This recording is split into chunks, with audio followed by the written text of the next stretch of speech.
Now, if you go into the Windows tab, the Windows ribbon, on all Windows software, what do you get? 3 choices, right? Tile, Cascade, and Default. Well, we've done something very different here. We've given you 8 user-defined layouts. So you can take the interface and you can set it up however you want it to be.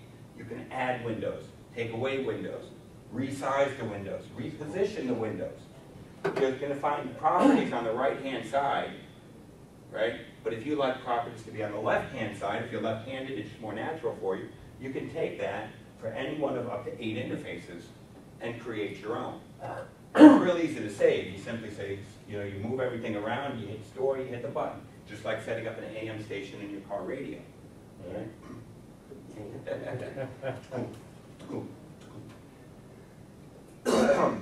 Now, you can hit window and you can get all of those, or they're always available to you down in the toolbar at the bottom. So click, click, click.